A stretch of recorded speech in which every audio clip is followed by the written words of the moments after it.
Buen Camino. I'm heading out of a town called Villanizarifa. It was a nice little stop for us. It had a pool, which was ice cold, just like the last one. So most of us used it as a place to put our feet in. It's a good little stop. The albergue was really cool. The people of the albergue was really cool. And yeah, we had a good time. We all ate good food. We played card games with old people, which was really strange. And yeah, the town, I'd have to give it a thumbs up. Had a little market. Everything wasn't too overpriced. Everything was sort of very accommodating to the pilgrims. So I'd have to give this place a high thumbs up. So today's a long hike day. We're looking at roughly 30K. So it's a pretty good day in the sun. So our first stop, unfortunately, outside of this town is about 10K. So we're looking 2 hours, 2.5, depending on the pace. And so we're all not, you can hear some noise back there. That's the Cola gang making a lot of noise, as they typically do in the morning.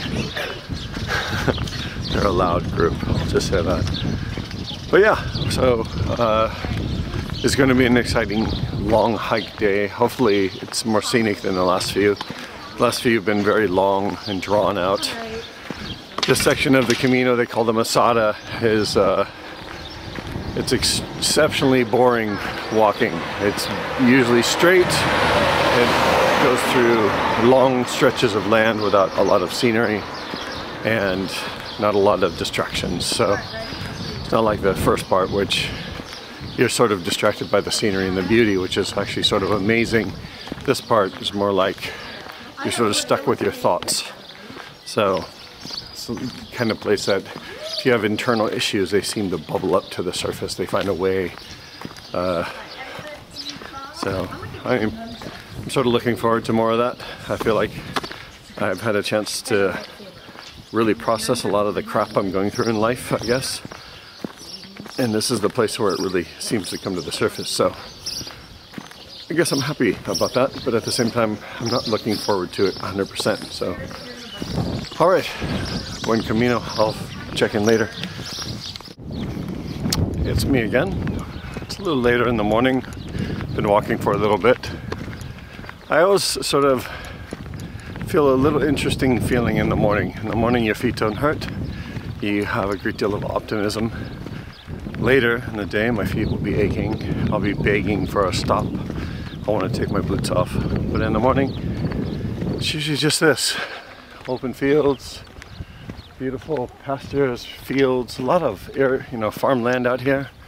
It's really nice. I feel like I'm under a little bit of pressure. It's weird. I know that I've maybe got, 12 days of hiking left to cover the last 200 miles. And I mean, a lot of the reasons I came out here, I feel like I haven't really gotten through yet. And so there's a part of me that either needs to do a good portion of this alone. So it's one-on-one time with God kind of thing, where I'm really alone with my thoughts. It's very easy on this Camino to get wrapped up in a whole group of friends, sharing stories, sharing food, sharing experiences. I mean, you make these incredible friendships very quickly. It's almost like a crash course in emotional bonding. I mean, the people that I've grown to know over the last 20 days, I think they will probably be in my life forever. I know everything about them. They know everything about me. It's sort of bizarre. It's crazy how quickly you can get to know people, especially when you're going through some form of suffering. It's just bizarre. But I also have this sort of internal sense that I need to really focus on some of the issues that I came here for. And I feel like I can easily get distracted and sort of get wrapped up in these friendships and this community that we've sort of created here. I don't know if it's just me. I mean, I feel like it's my internal sense, but it's interesting because I'm telling myself, wait a minute, I'm having a great time, it's all fun, but at the same time, there's parts that I really needed to get answers for, I guess, on this Camino, and I feel like part of me needs to get those answers. So a friend of mine He said he would try to help me move my flight. My food poisoning at the start of this trip in Barcelona sort of derailed my expected start date. I was going to start a few days earlier, but I ended up getting sick.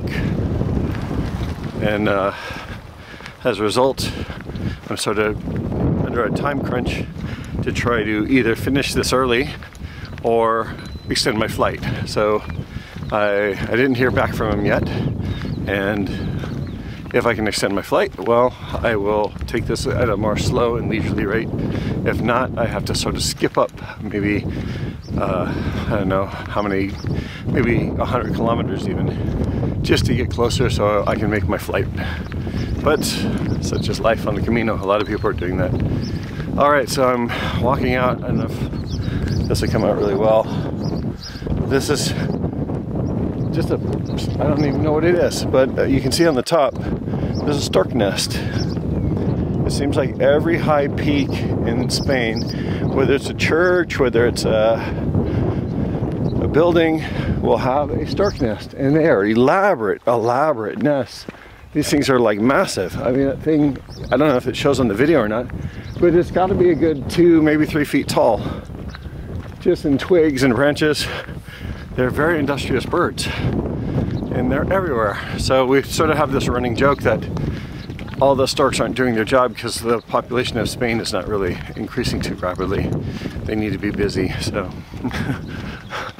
Well, with that said, I think today I'm gonna try to zone out. A 30K day is a long hike, and I think today I'm gonna try to get into a very deep inner kind of dialogue, I guess is the word I'll use.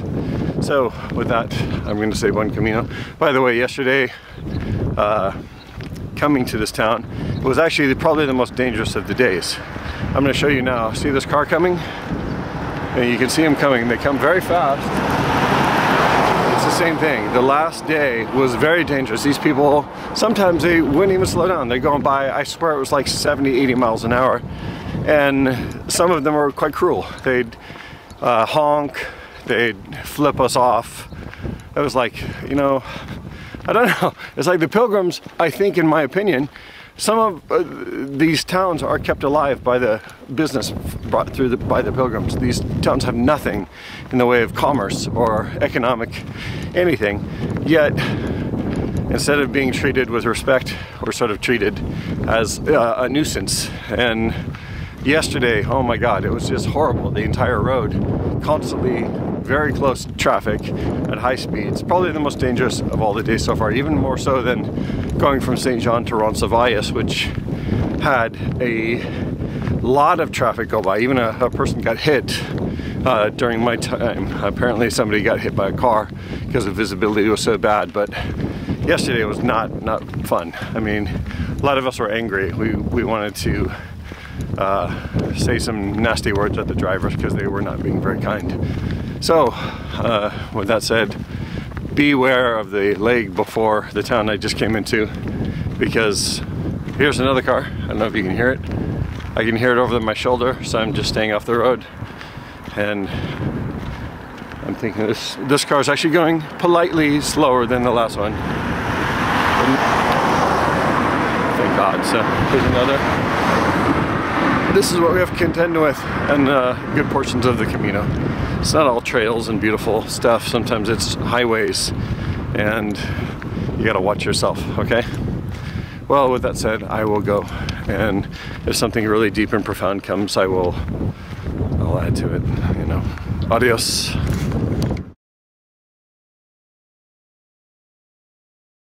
This is a world famous bridge over Rio Orbigo. It's apparently the home of a jousting tournament, and see them over here. This is where they do the jousting tournament, like in the, what's that movie? A Knight's Tale. Is it A Knight's Tale? Yeah, Heath Ledger, yeah, really cool. Shannon Sossaman. Shannon Sossaman? Yeah, she's the girl. Oh, okay. So, heading across the famous medieval bridge now. Pretty trippy. And this is the Rio. Pretty cool, pretty cool. Pretty cool. Is there a frog habitat or something. Yeah, it sounds like a frog habitat.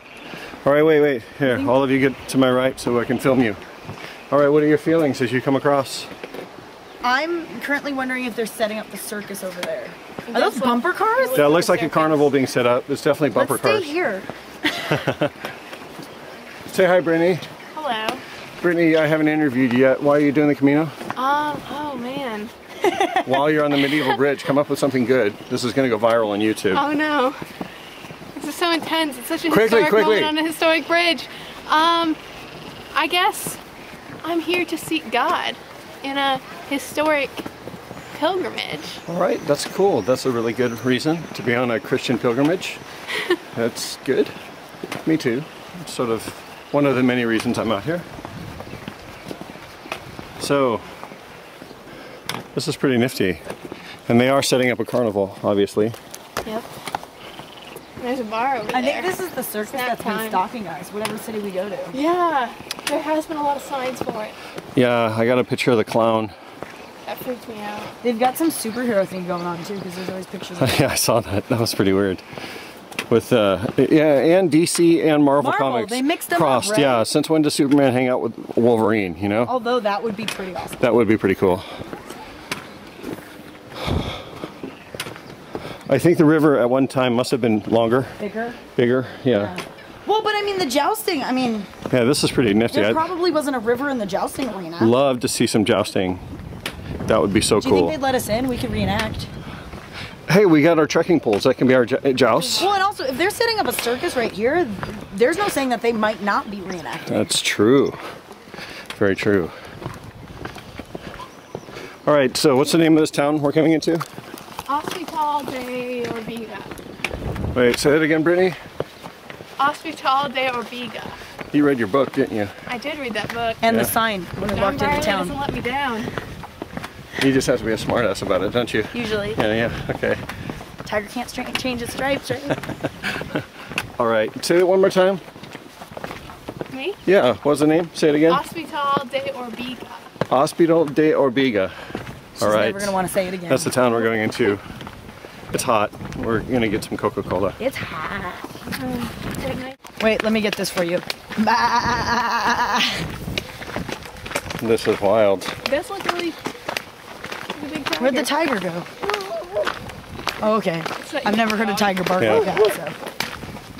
Look at his cute little fluffy tail. Look at all these sheep. This dog is like, back off my sheep. He's like, hey man, stay away from my sheep. It's okay, Bubba. We're not gonna touch your sheep, don't worry. Yeah, easy killer. There's my tiger. It's okay, buddy. That's Old Yeller. Totally looks like Old Yeller. Oh, this sheep's like, screw you people. I'm not walking through that grass. I like see the one like a gazelle out there. It's like there's a path right here. And all of his friends were like, oh, good call, buddy.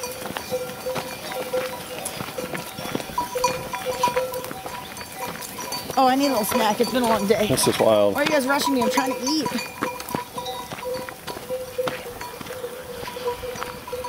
That looks like a little jackal. Hola! Hola! Come on.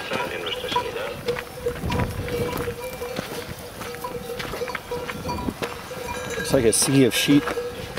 And there's some goats.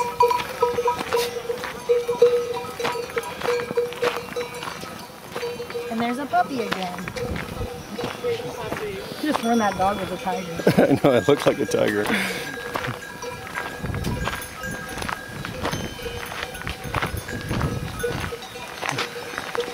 Well,